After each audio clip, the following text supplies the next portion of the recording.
அவங்க டிஎஸ்ஆர் பேசுகிறேன். இப்போ சாதம் வந்து ரெகுலராக சாப்பிட்டோம்னா கார்போஹைட்ரேட் அது சுகர் ஏறும்பாங்க. அரிசி சாப்பிடாதே சுகர் போயிடும், கோதுமை சாப்பிடு அப்படிங்கிறாங்க. பட்டு கோதுமை சாப்பிட்றதுனால சுகர் கம்மியாகுதுன்னு சொல்கிறாங்க. அது எந்த அளவுக்கு டெஸ்ட் எடுத்தவங்களுக்கு தெரியும். நம்ம சவுத் இந்தியன் கிளைமேட்ஸ் அரிசி தான், நெல்லுச்சோறு தான்.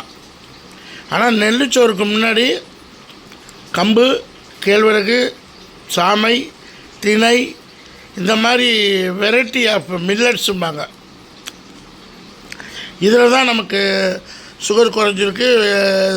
பொதுவாக விவசாயம் அழிஞ்சிக்கிட்டே வருது, அதனால் நமக்கு நோய் வந்துக்கிட்டே இருக்குது. அதனால் ஆர்டிஃபிஷியல் காரணம். இப்போ நம்ம குக்கிங் ஆரம்பிச்சிட்டோம்.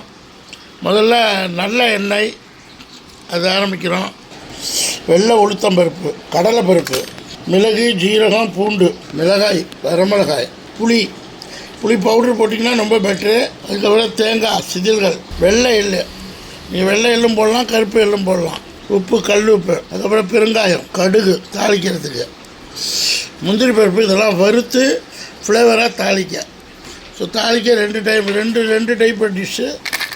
இவ்வளோ இன்னும் கொஞ்சம் முந்திரி ஒரு 13-14 டிஷ்ஷு இது ப்ராடக்ட் வரும். ஃபஸ்ட்டு வெள்ளை உளுத்தம் பருப்பு ஒரு 15-20 நிமிஷத்தில் அந்த பொடி ரெடி ஆகிடும். அடுத்து கடலை பருப்பு, அடுத்து வரமிளகாய், மிளகாய் நல்லா வதங்கினதுக்கப்புறம் மிளகு, ஜீரகம் நல்லா வதங்கணும்.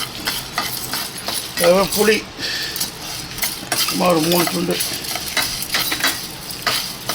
கெடாமல் இருக்கும். அப்புறம் தேங்காய் நல்லா செம்பழுப்பு நிறம் ஆகிடுச்சு பாருங்க. இப்போ கடைசியாக எள்ளு, வெள்ளை எள்ளு,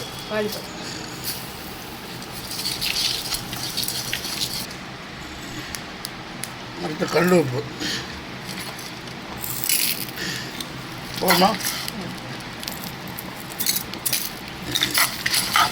அடுத்து பெருங்காய பவுடர் நிறையா போட்டோம். பெருங்காய பவுடர் நிறையா போட்டோம். எல்லாத்தையும் அரைக்க போகிறோம். அடுத்து எள்ளு சேர்த்து தாளிக்க போகிறோம். நல்லெண்ணெய், முந்திரி, வேர்க்கடலை, பட்டை மிளகாய், ஜீரகம் எல்லாம் மறுபடியும் எடுத்து வச்சுருக்கோம். இந்த மசாலா பொடி எடுத்து வச்சு சாதம் ரெடியாக இருக்குது. நீங்கள் அந்த இன்க்ரீடியண்ட்டை சரியாக எடுத்து வைக்கலைன்னா உங்களுக்கு குக்கிங்கே பண்ண முடியாது. ஏன்னா மறந்துடுவோம். அதனால தான் இன்க்ரீடியண்ட்டை ஃபஸ்ட்டு ஸ்டோர் பண்ணிவிட்டு அசம்பிள் பண்ணிவிட்டு தான் அடுப்பை பற்ற வைக்கணும். இப்போ கடுகு தான் இருக்குது, எல்லாம் தாளிக்கணும். இந்த ஃப்ளேவர்ஸ் தாளிக்கிறோம் பாருங்கள்.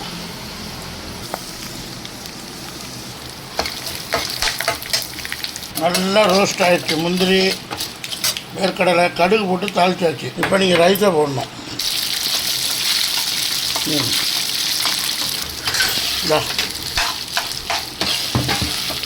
நல்லா கிண்டணும். சாதம், எள்ளு சாதம் வெறும் சாப்பாடே சாப்பிட்லாம். பட் இந்த மாதிரி எள்ளு சாதம், தேங்காய் சாதம், மாங்காய் சாதம், கொத்தமல்லி சாதம், புதினா சாதம், நிறைய ஃப்ரூட் சாதம் இருக்குது நிறைய. இப்போ இந்த எள்ளு பொடி இது நல்லா கிளறணும்.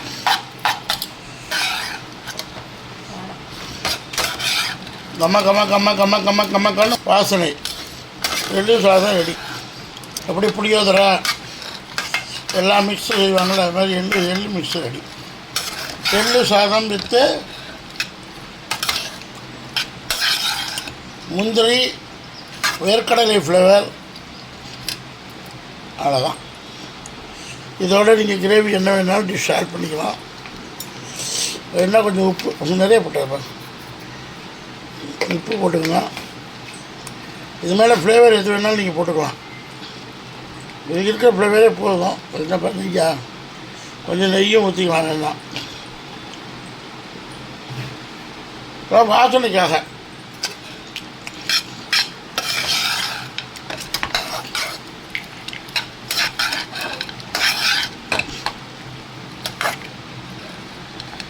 டைம் ஆகும். இது இதெல்லாம் ஒரு 1/2 hour ஆகும். கொள்ளு போட்டிருக்கு, கொள்ளு, மிளகாய், வெங்காயம், தக்காளி போடலையா? சரி, தேங்காய் இதை போட்டு இதுக்கு காம்பினேஷன் எள்ளு சாதம் வித்து கொள்ளு துவையல் நல்லாயிருக்கும். எள்ளு சாதம் வித்து கொள்ளு துவையல் வீட்டிலே செஞ்சது. இதை சாப்பிடும்போது ஒரு நாளும் ஷூட்டிங் ஸ்பாட்டில் போடுவேன். எள்ளு சாதம் வித்து கொள்ளு சாதம் இருக்கும். எள்ளு சாதம் மாறி மாறி எள்ளு கொள்ளு கொள்ளு எள்ளுன்னு மாறி மாறி வரும். கொள்ளு சாதமும் செய்யலாம், எள்ளு சாதமும் செய்யலாம். இன்றைக்கி செஞ்சுருக்கிறது எள்ளு சாதம் வித்து கொள்ளு துவையல். ஓகே.